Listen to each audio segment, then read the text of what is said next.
من يهده الله فلا مضل له ومن يضلل فلا هادي له واشهد ان لا اله الا الله وحده لا شريك له واشهد ان محمدا عبده ورسوله اما بعد فان خير الحديث كتاب الله وخير الهدي هدي محمد صلى الله عليه وسلم وشر الأمور محدثاتها وكل محدثة بدعة وكل بدعة ضلالة وكل ضلالة في النار. أعوذ بالله السميع العليم من الشيطان الرجيم من همزه ونفخه ونفسه. يا أيها الناس اتقوا ربكم الذي خلقكم من نفس واحدة وخلق منها زوجها وبث منهما رجالا كثيرا ونساء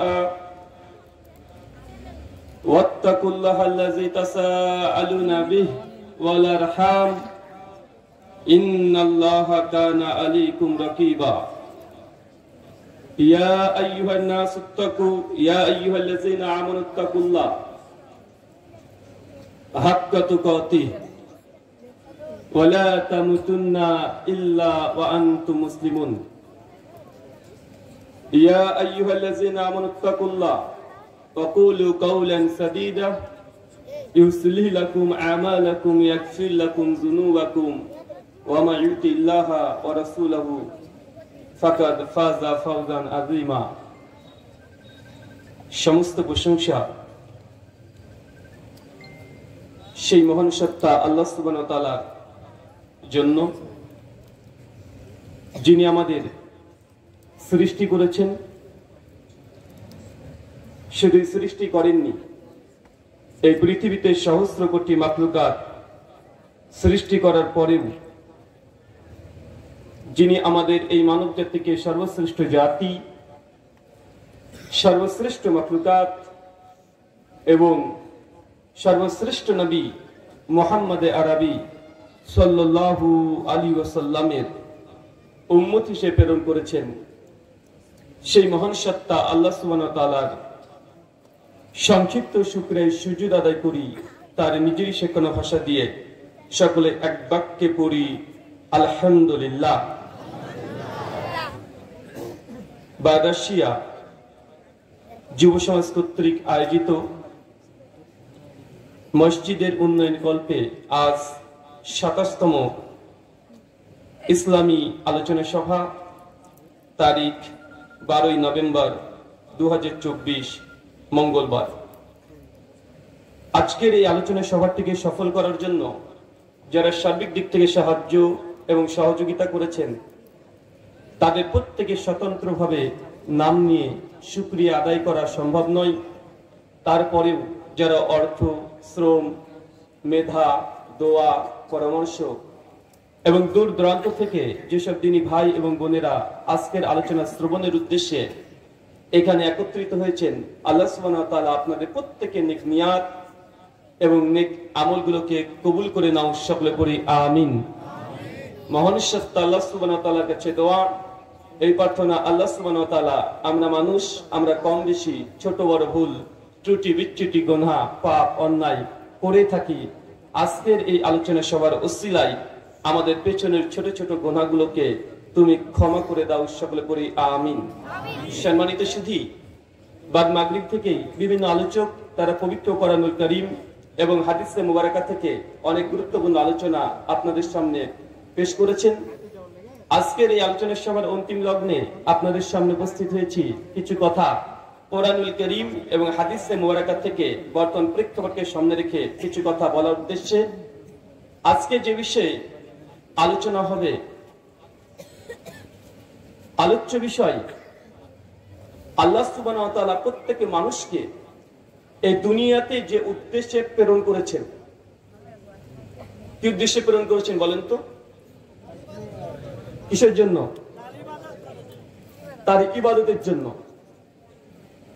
মানে গোটা সৃষ্টি জগৎ আপনি যা দেখছেন, এই যে আমাদের গোটা পৃথিবী, আপনি বুঝতে পারছেন চাপাই নবাবগঞ্জ এটা তো আপনাদের, তাই না? তো চাপাই নবাবগঞ্জ এই একটা জেলা বাংলাদেশের 64 জেলার মধ্যে, এই 64 জেলার মধ্যে চাপাই নবাবগঞ্জ এই জেলাটা গোটা আপনি ভ্রমণ করেছেন?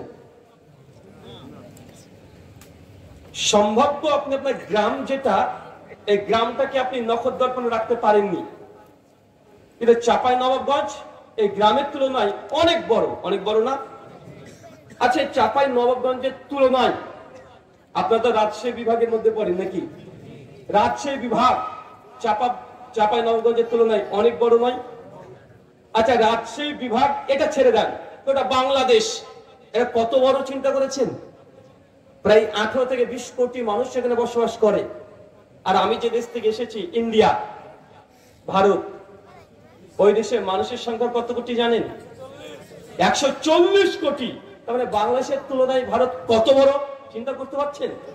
মানে একজন যদি মনে করে যে গোটা ভারত আমি এখনো তো ঘুরতে পারিনি, গোটা ভারতবর্ষ এখানে ঘোরা আমার সম্ভব হয়নি, শুধুমাত্র কয়েকটা রাজ্যকে আমি ঘুরে দেখেছি, শুধুমাত্র কয়েকটা রাজ্য।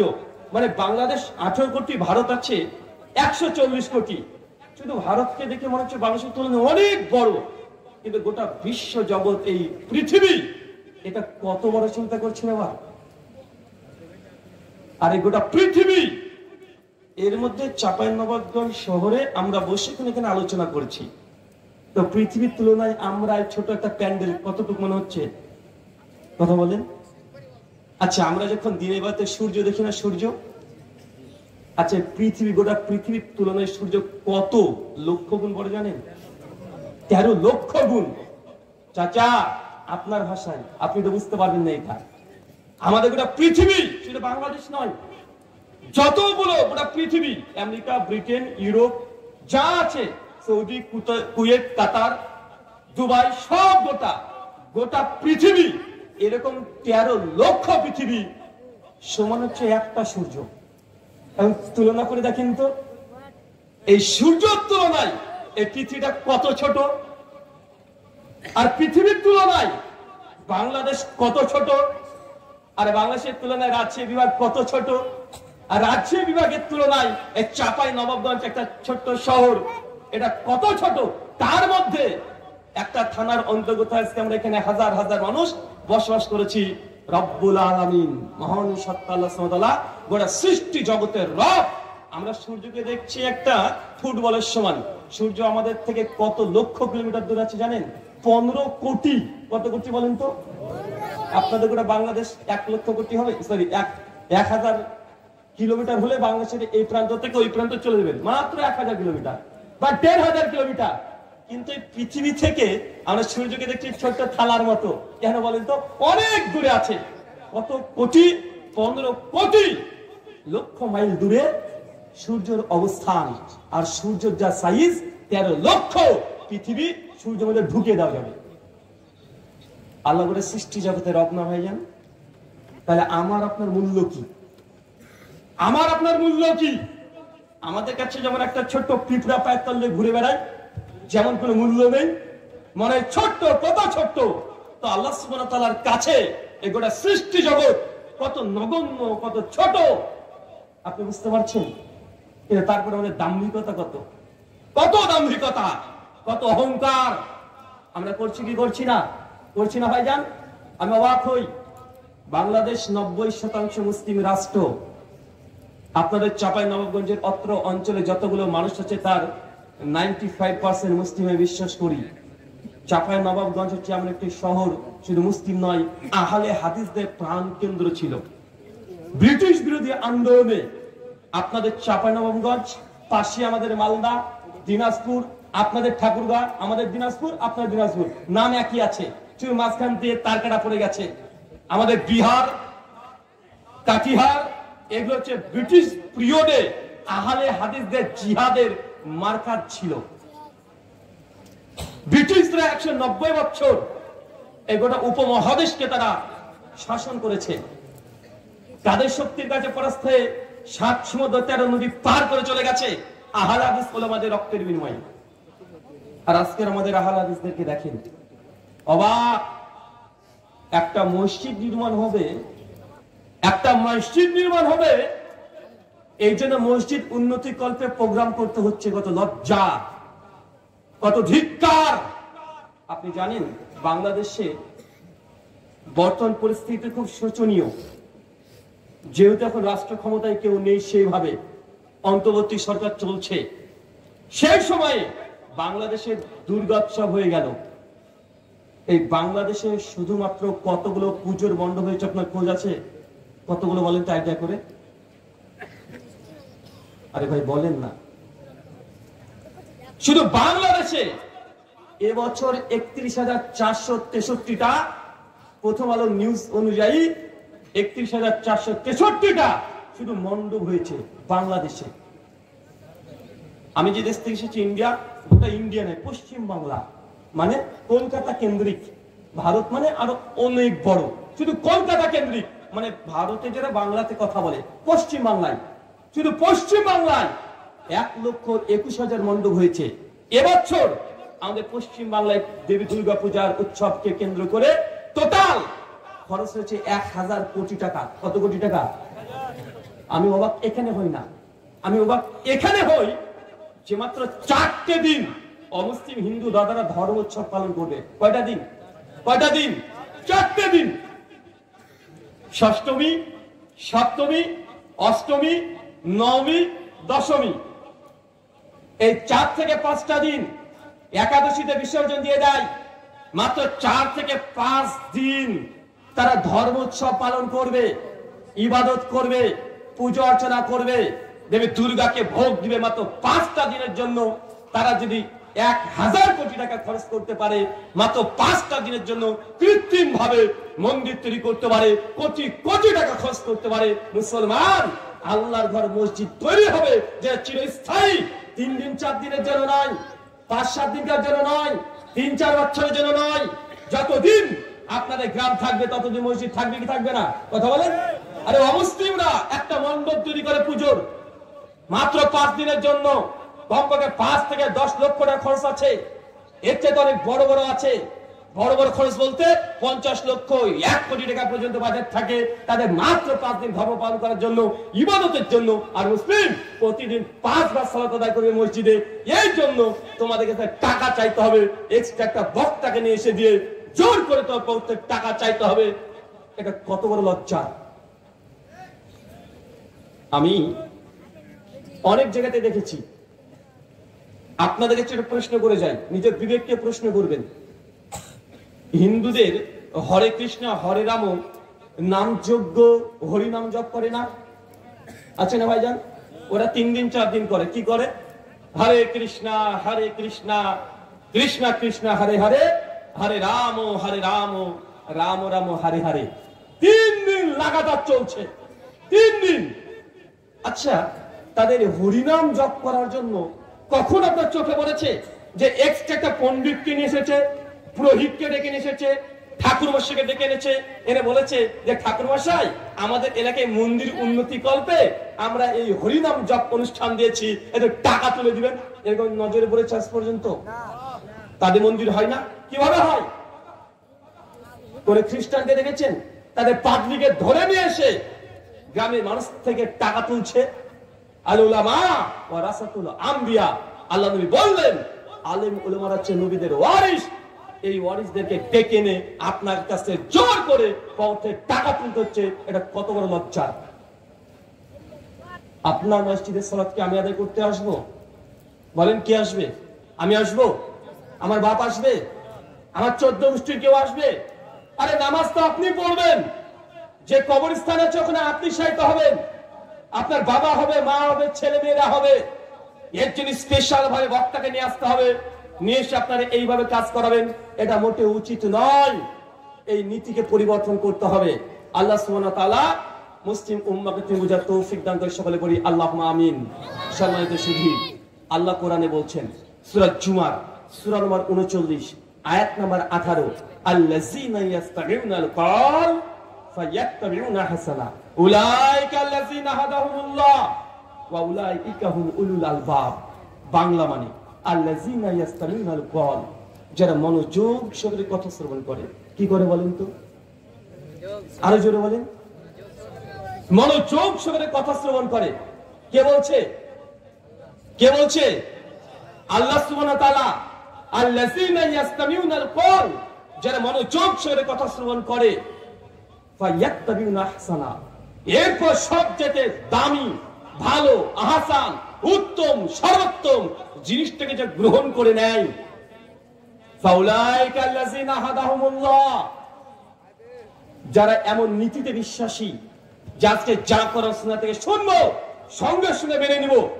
যদি আমার বিরুদ্ধে চলে যায়, আমার বাবার বিরুদ্ধে চলে যায়, প্রতিবেশীর বিরুদ্ধে চলে যায়, স্বামীর বিরুদ্ধে চলে যায়, স্ত্রীর বিরুদ্ধে চলে যায়, ছেলে সন্তানের বিরুদ্ধে যদি চলে যায়, মসজিদ কমিটির বিরুদ্ধে যদি চলে যায়, আল্লাহ বলছেন আহসানা, উত্তম জিনিস যে গ্রহণ করবে, উলাইকা আল্লাযীনা হাদাহুমুল্লাহ, আমি এই ব্যক্তিকে ধরে ধরে আমি আল্লাহ হেদায়েত দিয়ে থাকি।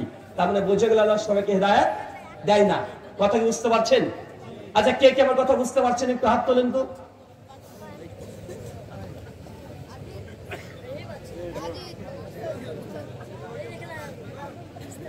আচ্ছা, কি প্রশ্ন করেছিলাম বলেন তো আপনারা? আমি প্রশ্ন করলাম কে কে বুঝতে পারেননি তারা হাত তোলেন। আপনারা কারা হাত তুলেছেন? দেখেন কোরআনে এখনই বললাম আল্লাযীনা ইয়াসতামিউনাল কওল, যারা মনোযোগ সহকারে কথা শ্রবণ করে। মনোযোগ দিয়ে শুনেছেন আপনারা? যদি শুনে থাকেন, প্রশ্ন করলাম কি, উত্তর দিলেন কি আপনারা? আমি বললাম যে কে কে শুন, মানে আমার কথা বুঝতে পারছেন না তারা হাত তোলেন। বলেন তো কারা হাত তুলেছিলেন এবার? এত করে আমল হলো।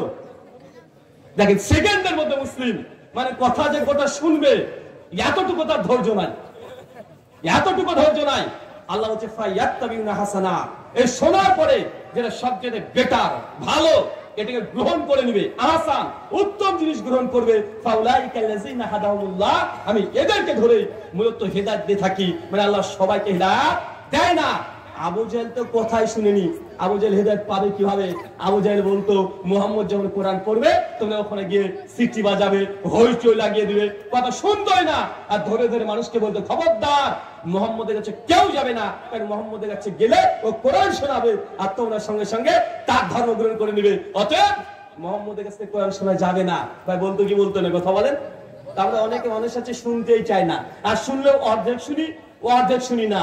এই জন্য একটা কথা আপনাকে যোগ করে বলে দিই, জেনে রাখবেন, না জানার চাইতে ভুল জানা এটা ভয়ঙ্কর খারাপ জিনিস। কি বললাম বলেন তো? একজন ব্যক্তি কিছু জানেই না, আর একজন ব্যক্তি জানে তবে ভুল জানে, কোনটা খারাপ? যে ভুল জানে সেটা খারাপ, যে ভুল জানে এটা খারাপ। না জানা ওই ব্যক্তির চাইতে না জানা এটা বেশি ভালো। আপনি জেনে বসে আছেন আগে থেকে, কি জেনেছেন? যখন আপনি হিসু করতে যাবেন সেই সময় আপনাকে 40 কদম হাঁটাহাঁটি করতে হবে, ধরে ঘোরাঘুরি করতে হবে। মানুষ জানে কি জানে না, কথা বলেন। এখন 40 কদম ধরে লাফাঝাপা করে বেড়াচ্ছে, ওই ছোটাছুটি করে বেড়াচ্ছে, এটা কি না জানা না ভুল জানা? আর একজন ব্যক্তি জানেই না যে কিভাবে সুন্নতি তরিকায় প্রস্রাব করতে হয়, পায়খানা করতে হয়, অন্তত সে ধরে এই ঘোরাঘুরি করবে না, 40 কদম চলাচল করবে না, লাভ ঝাপ করবে না, বা আছে না, কথা বলেন। মানে না জানা আর ভুল জানা দুটোর মধ্যে পার্থক্য করতে হবে। আচ্ছা বলেন তো, কোরআনে কতগুলো আয়াত আছে? 6666। মাশাআল্লাহ, দারুণ উত্তর দিয়েছেন। কে কে দিয়েছেন এবার হাত তোলেন তো, আরো জোরে তাকবীর, হাত তোলেন। কি রে ভাই এই কথা? এরা বলছে 6236। আরে ওদের 6666 বেশি বলো, তাই হলো না, তোমার কমটা হয়ে যাবে। একজনকে বলছে যে এই বলেন তো এই অজুতে কটা ফরজ? একজন বলছে অজুতে কত ফরজ, কটা আর বলবো, বলছে 15টা ফরজ। আর একজন বলছে কি বলতো অজুতে কটা ফরজ? বলছে 5টা ফরজ। ও বলছে 7টা ফরজ। ও বলছে 4টে ফরজ। বলছে আরে ও 15টা বললো হলো না, আমার 4টা হবে নাকি? বাড়িতে যে কোরআনটা আছে 10 মিনিট সময় ব্যয় করবেন, সময় ব্যয় করার পরে দেখবেন যে কোরআনে কয়টা আয়াত আছে। কেমন? কোরআনে কয়টা সূরা আছে? 114টা। সূরা ফাতিহায় 7টা আয়াত আছে, সূরাতুল বাকারাতে 286 খানা আয়াত আছে, সূরা আলী ইমরানে 200খানা আয়াত আছে, টোটাল 114টাকে গোনেন 6666 পাবেন না। কত পাবেন? 6236। তো না জানার ভুল জানার মধ্যে পার্থক্য নাই। মনে রাখবেন, যে জানে না তাকে শেখানোটা সহজ, আর যে ভুল জানে তাকে জানানো বা শেখানো অনেক বড় কঠিন কাজ। যারা মাদ্রাসার শিক্ষক আছেন দেখবেন, আমি কিছুদিন আগে একজন চাচাকে কোরআন মাজিদের সূরাতুল ফাতিহা তাকে পড়ানো শিখাচ্ছিলাম। মানে সূরা ফাতিহা উনি মুখস্থ করেছেন বাংলা উচ্চারণ দেখে দেখে। এক আশ্চর্য সূরাতুল ফাতিহা পড়েছে উনি, বাংলা উচ্চারণ দেখে দেখে কোথাকার জিনিস কোথায় ঢুকিয়ে দিচ্ছে। তো ওই ব্যক্তিকে যখন সূরাতুল ফাতিহা আমি শিখাচ্ছি, প্রথম আয়াতই তাকে শেখানো সম্ভব হয়নি।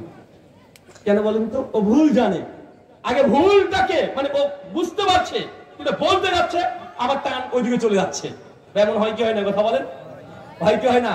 কিন্তু যে জানে না তাকে শেখান, ওই একদিনই শিখে নিবে। কিন্তু যে ভুল জানে, আগে ভুলটাকে তার ব্রেন থেকে ডিলিট করা, জিহ্বা থেকে ডিলিট করা খুব কঠিন ব্যাপার, টাফ বিষয়। তারপরে সত্য বা সঠিক কিরাতটা তার জিহ্বাতে, তার ব্রেনে সেট করা, এটা আরো বড় কঠিন। কিন্তু যে জানে না, ও পড়তে না জানলেও আজ দেখে দেখে শুনে শুনে সে পড়তে পারে কি পারে না?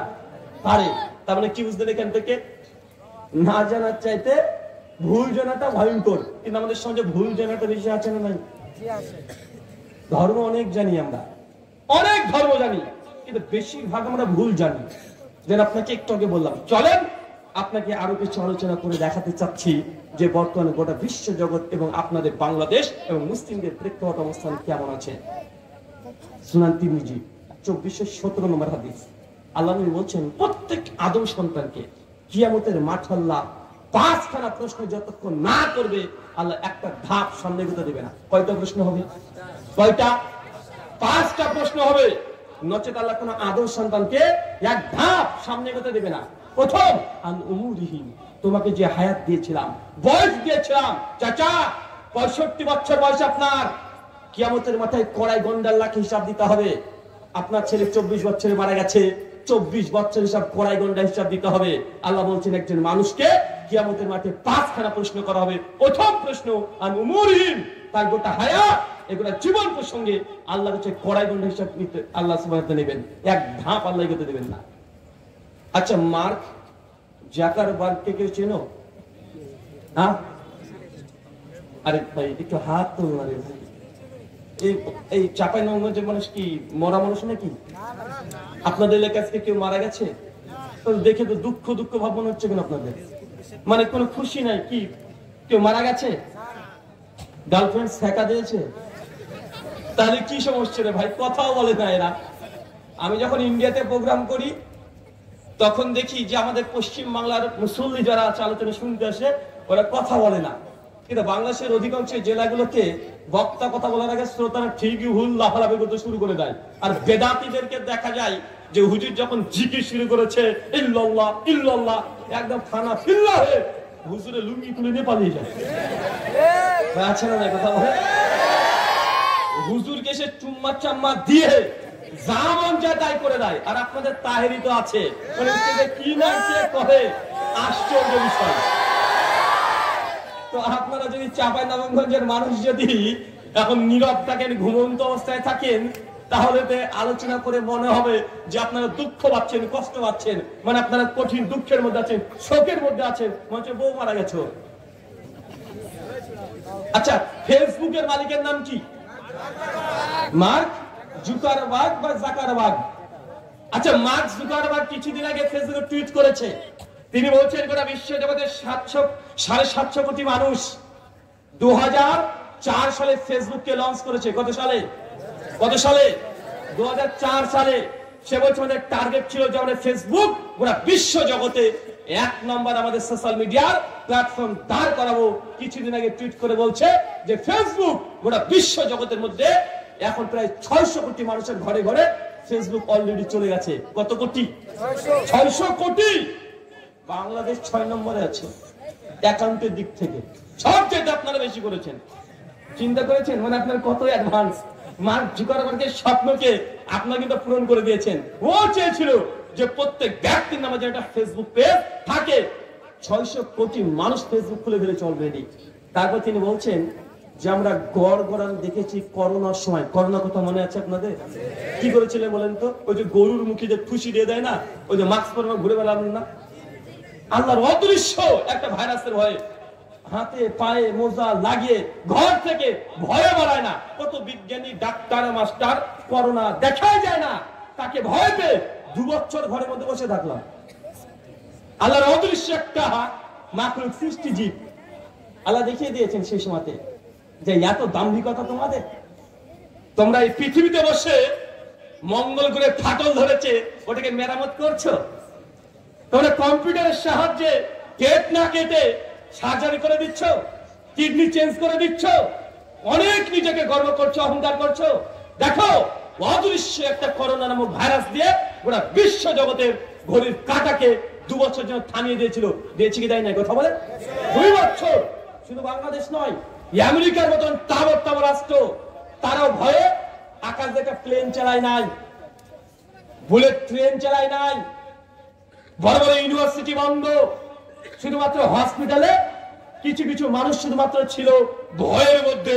ওরা শরীরে একদম প্লাস্টিকের কভার দিয়ে 10-12টা কভার দিয়ে তার ট্রিটমেন্ট করেছে। আল্লাহ দেখাতে পারেন কি পারেন না? আল্লাহ পারেন। ওই যে বলেছি সূর্যের তুলনায় পৃথিবীটা এরকম, পৃথিবীর 13 লক্ষ কোনা পৃথিবী সূর্যের মধ্যে ঢুকিয়ে দেন, সূর্য হচ্ছে অত বড়। তা আল্লাহ সুবহানাহু ওয়া তাআলা আল্লাহু আকবার সৃষ্টি জগৎকে তিনি রচনা করেছেন। আপনি বুঝতে পারলেন না। মার্ক জুকারবার্গ তিনি বলছেন যে আমাদের যে উদ্দেশ্য ছিল মোটামুটি সফল। করোনার সময় ওরা বিশ্ব জগতে মানুষ সোশ্যাল মিডিয়া ব্যবহার করেছে কমপক্ষে প্রতিদিন 8 ঘন্টা। কত ঘন্টা? কত ঘন্টা? করোনার সময়।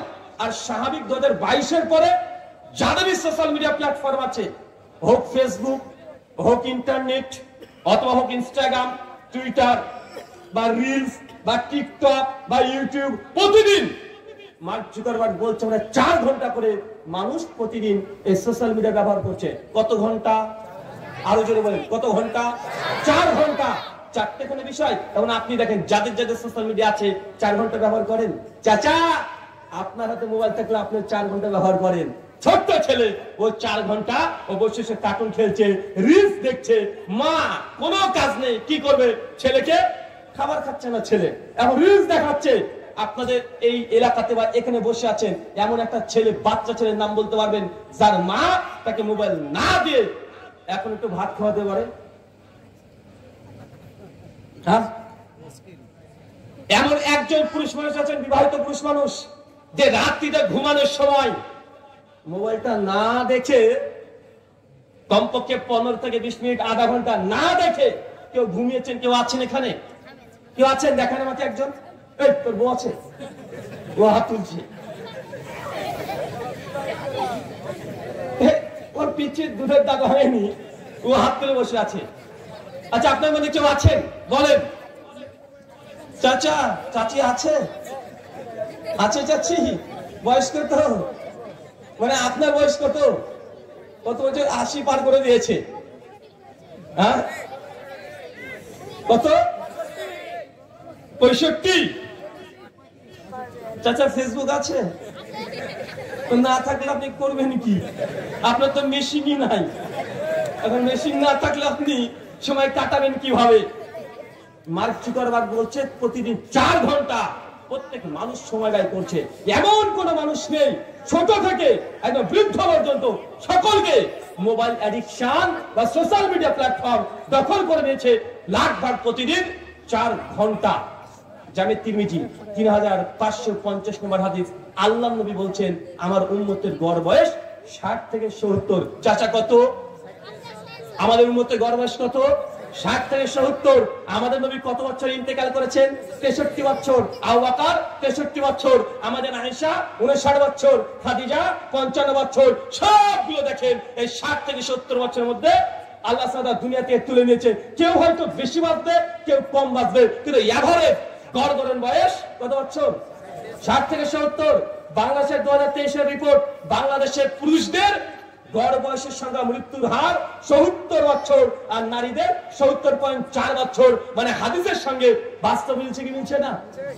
১৪০০ বছর আগে আল্লাহ নবী বলে গেলেন, ১৪০০ বছর আগে, যে সে মোবাইল তো দূরের কথা, ফেসবুক তো দূরের কথা, ওই লাইট আবিষ্কার হয় নাই, লাইট তো দূরের কথা, হারিকেনের কাঁচ আবিষ্কার হয় নাই, সাইকেল তো দূরের কথা, সাইকেল ভল্টু আবিষ্কার হয় নাই। ওই সময় আল্লাহ নবীর এই পরিসংখ্যান বললো কিভাবে যে আমার উম্মতের গড় বয়স ৬০ থেকে ৭০ হবে। আশ্চর্য মনে হয় না? আশ্চর্য মনে হচ্ছে না আপনার যে ৬০ থেকে ৭০ বছর গড় বয়স বিশ্ব জগতের? এখন দেখেন যে মূল বয়স যেটা ৬০ থেকে ৭০ বছর আছে, বিষয় এটা নয়। বিষয় আপনি হিসাব গণনা করতে শুরু করে দেন, প্রতিদিন ৪ ঘন্টা করে কিসে সময় দেন? ফেসবুক। ঘুমান কত ঘন্টা? হ্যাঁ, কম করে ৬ থেকে ৭ ঘন্টা। আর ঘুমের পরে বাথরুম টাথরুম, এই ঘুমের পরিকল্পনা করতে আরো ১ ঘন্টা। কমপক্ষে প্রতিদিন ৮ ঘন্টা আপনি সময় ব্যয় করেন কি করেন না? ছেড়ে দেন। ৮ ঘন্টা লাগে কি লাগে না কথা বলেন? আপনার জীবনটাকে বুঝাচ্ছি। ওই যে আল্লাহ নবী বললেন আন উমুরিহিম, শোনো কিয়ামতের মাঠে প্রত্যেক মানুষকে তার বয়স হায়াত আল্লাহ যা দিয়েছে, আল্লাহ পাই টু পাই, কড়াই গন্ডায়, প্রত্যেক সেকেন্ডে আল্লাহ হিসাব নিবে। আপনি দিতে পারবেন তো? ৮ ঘন্টা ঘুমে, 4 ঘন্টা সোশ্যাল মিডিয়া, টোটাল চলে গেল 12 ঘন্টা। হায়াত তো 60 বছর, 24 ঘন্টায় একদিন, প্রতিদিন যদি অর্ধদিন 12 ঘন্টা চলে যায়, তাহলে গোটা হায়াতের কত পার্সেন্ট আপনি শেষ করলেন বলেন তো? 30 বছর শেষ। কি করতে? ঘুম আর ফেসবুক। কি করতে গিয়ে? ঘুম আর ফেসবুক। 30 বছর শেষ। আর কত বছর আছে? এই 30 বছরে কি করছেন? বয়স ভেদে আপনার কাজের পার্থক্য আছে। বয়স যদি 20 থেকে 15 থেকে 25-এর মধ্যে হয়, যদি ছেলে আর মেয়ে হয়, ও গার্লফ্রেন্ডের পেছনে শেষ, ও জীবনটা মেয়ের পেছনে শেষ। আছে না নাই? বিয়ের পরে 25-এর ঊর্ধ্বে যদি বিয়ে হয়ে যায়, 25 থেকে 5 বছর 30 বছর ভালোভাবে সংসার, নতুন বউ, নতুন জামাই, মোটরসাইকেলের পিছনে কি স্বাদ, ঘুরে বেড়াচ্ছে, রাত্রে ঘুরিয়ে বেড়াচ্ছে, পদ্মা ঘাট দেখে বেড়াচ্ছে, একসঙ্গে রেস্টুরেন্টে খাচ্ছে, সব ঠিক।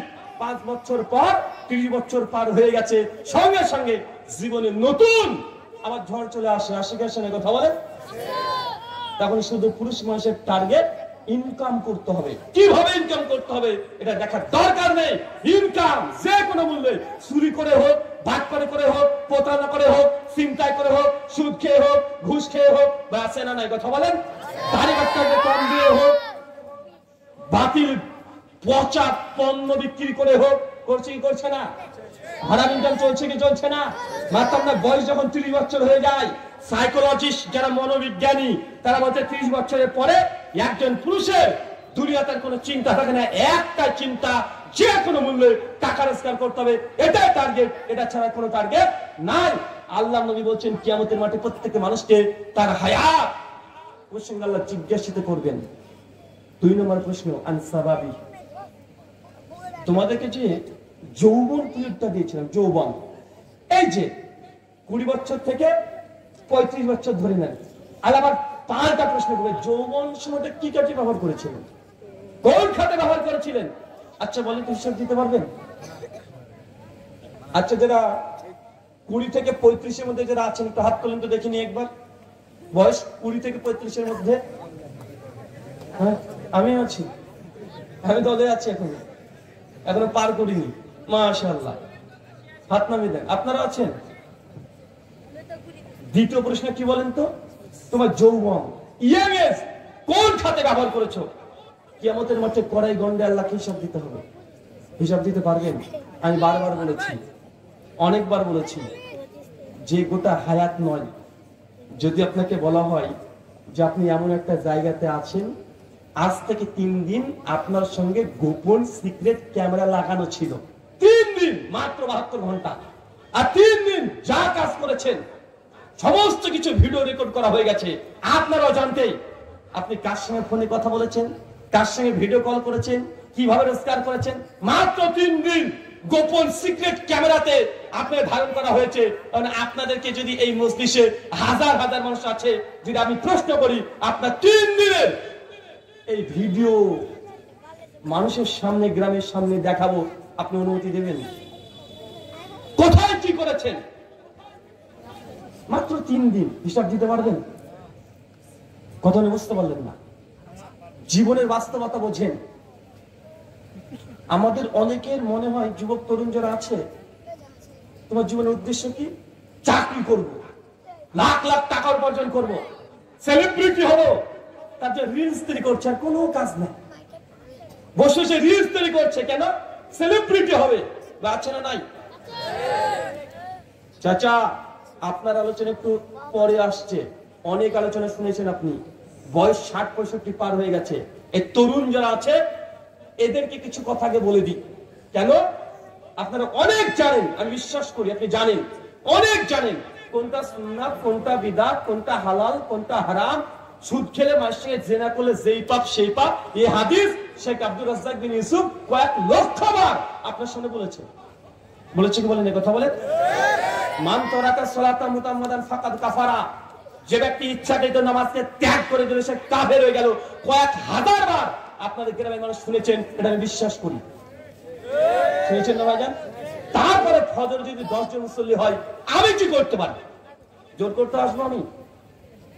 আল্লাহ তো বলছে ফাযাক্কির ইন্নামা আনতা মুযাক্কির লাস্তা বিমুসাইতির। নবী, আপনার কাজ মানুষকে সত্যগুলোকে প্রচার করা, জোর জবরদস্তি করার জন্য আপনাকে প্রেরণ করি নাই। সূরা গাশিয়া আয়াত নম্বর 20 এবং 21 আল্লাহ নবীকে বলছে যে জোর জবরদস্তি করে ধর্মে কাউকে আনতে হবে, এই অনুমতি বা এই দায়িত্ব আমি আপনাদের অর্পণ করিনি। আমাদের কাজ কুলিল হাক্কু মির রাব্বিকুম ফামান শাআ, বলে সত্য এসেছে রবের পক্ষ থেকে, যার ইচ্ছা গ্রহণ করবে, যার ইচ্ছা বর্জন করে দিবে। জোর করে আপনাকে মসজিদে নিয়ে যেতে পারবো না। আপনি হাদিস জানেন, শুয়োরের গোশত খাওয়া হালাল না হারাম? কেমন হারাম? জি, হারামের ক্যাটাগরি আছে না ভাইজান? আচ্ছা, শুয়োরের গোশত খাওয়া হারাম, মানুষের গোশত খাওয়া কি কেমন হারাম?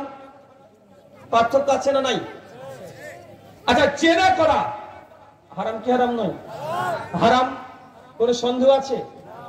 একজন ব্যক্তির প্রতিবেশী একটা মেয়ের সঙ্গে জেনা করেছে, আরেকজন ব্যক্তি নিজের মায়ের সঙ্গে জেনা করেছে, দুটোই জেনা। এখন বলতো কোন জেনার গোনাটা বেশি ভারী? তারপরে আপনি বুঝতে পারছেন গুনার কোয়ালিটি আছে না নাই? একই গুনাহ, কিন্তু পজিশন অনুযায়ী এর তাগিদ এটা বেড়ে যায়। আল্লাহর নবী কত হাদিস বলেছে চুরি করা হারাম। কোন সময় আল্লাহ নবী এই কথা বলছেন না, কেউ যদি জেনে বুঝে 1 টাকা সুদ দেয়, মায়ের সঙ্গে জেনা করলে যেই পাপ সেই পাপ হয়। আপনাদের মধ্যে কে আছেন যে সুদ খান? একটু হাত তোলেন তো। কি আপনি সুদ খান? ভুলে হাত তুলে ফেলেছে, দেখেছেন? আমি যে উল্টো করে প্রশ্ন করি এটা ও বুঝেনি এখনো। মাঝে মাঝে ঠিকভাবে প্রশ্ন করবো, মাঝে মাঝে উল্টো হয়ে প্রশ্ন করবো। আমি আপনাকে বোঝানোর চেষ্টা করছি, চাচা আপনি আমার চাইতে বেশি জানেন শরীয়তের জ্ঞান। কেন? আপনি আমার চাইতে বেশি বয়স, অভিজ্ঞতা, দুনিয়ার বাস্তব অভিজ্ঞতা সব আমার চাইতে আপনার বেশি, এটা বিশ্বাস করি। কিন্তু এই যুবক তরুণ যারা আছে তাদেরকে নিয়ে আমাদেরকে আগামী দিনে চলতে হবে। হবে কি হবে না কথা বলেন?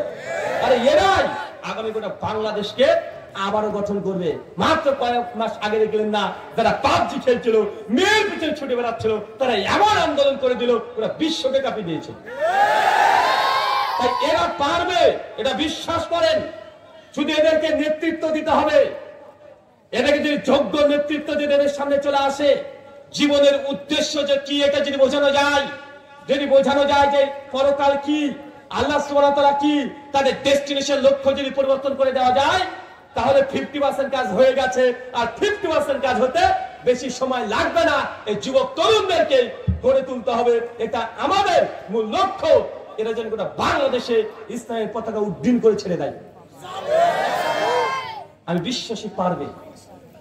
আমি তখন ইন্ডিয়াতে ছিলাম, দেখছিলাম আরে সর্বনাশ কি রে ভাই, যারা পাবজি গেম নিয়ে রাস্তাতে ঘুরে বেড়াতো ওরা আন্দোলনে নেমে গেছে, মেয়ের পেছনে জীবনটা শেষ করে দিয়েছে দেবদাসের মতো, লায়লা মজনু। আমি অনেক সময় ভেবেছিলাম যে এদেরকে সবচেয়ে বড় কাজ করতে হয়েছিল জানেন, আমি মনে করেছিলাম যে যুবকরা এত দলে দলে নামতো না। নেমেছি একটা কারণে, এক সপ্তাহ যে ইন্টারনেট বন্ধ করা ছিল না, তো যেই সব যুবক ও পাবজিতে আসক্ত, ও পাবজি খেলতে পারছে না, বলে তোদের রাষ্ট্র যা চলছে চলছে, তোরা যা খাবি খা, তো আমাদের নেট বন্ধ কেন? পাবজি খেলতে পারে না, ও নেশাতে লেগে গেছে। ও গার্লফ্রেন্ডের সঙ্গে ভিডিও কল করতে পারেনি 7 দিন। ওর রাগকে ঠেকাই বলেন তো? এটা হচ্ছে সবচেয়ে বড় কাজ হয়েছে, যে ও কন্ট্যাক্ট করতে পারছে না কারোর সঙ্গে। 1 ঘন্টা যদি মোবাইলে যদি নেট না থাকে, ছেলে পিলে এমনি পাগল হয়ে যায় না ভাইজান? তো এমনি লাগেনি, নেট কেন বন্ধ করবি? তো জাম দেখতে তাই করে না, তুই গোটা বাংলাদেশ বিক্রি করে দে, সেন্ট মার্টিন কেন গোটা বাংলাদেশ বিক্রি করে চলে যা, কিন্তু আমার নেট কেন বিক্রি করবে, বন্ধ করবি? এর আগে সব আন্দোলন নিয়ে বলছে নেট দে। এই যুবকদেরকে যদি সঠিক যদি পথ দেখানো যায়, ইনশাল্লাহ ইনশাল্লাহ এরা আবারও যে কোনো অসাধ্য কাজকে আল্লাহ সুবহানাহু ওয়া তাআলার পক্ষ থেকে রহমতে সহ্য দিতে পারে কি পারে না? পারে। আল্লাহ সুবহানাহু ওয়া তাআলা কবুল করে পড়ি, আমিন আমিন। জীবনের 12টা বছর চলে গেল ঘুমে, আর 12টা বছর 30টা বছর চলে গেল ঘুমে, আর 30টা বছর হচ্ছে হাতে। এই 30টা বছরকে কাজে লাগাতে হবে। এখন মাত্র এই 30 বছর পার হয়ে গেল একজন ব্যক্তির বিয়ের পর। ওর উদ্দেশ্য টাকা পয়সা রোজগার করা। কোন পথে টাকা রোজগার করবে এটা সে হিসাবেই আনে না, অথচ তাকে জানা উচিত। 3 এবং 4 নম্বর প্রশ্ন আল্লাহ নবী বলছেন, কিয়ামতের মাঠে আল্লাহ প্রশ্ন করবে যে বান্দা কোন পথ থেকে টাকা রোজগার করেছো, আর কোন পথে টাকা ব্যয় করেছো, খরচ করেছো। টাকা যে কোন পথ থেকে এসেছে, মানে সোর্স অফ ইনকাম, কোথা থেকে ইনকাম করলে? সুদ খেয়ে, ঘুষ খেয়ে, দাড়ি বাটকাতে কম দিয়ে, পেট্রোল আছে 1 লিটার বলে বিক্রি করছো, বোতল আছে 900 গ্রাম, আছে না নাই? কথা বলে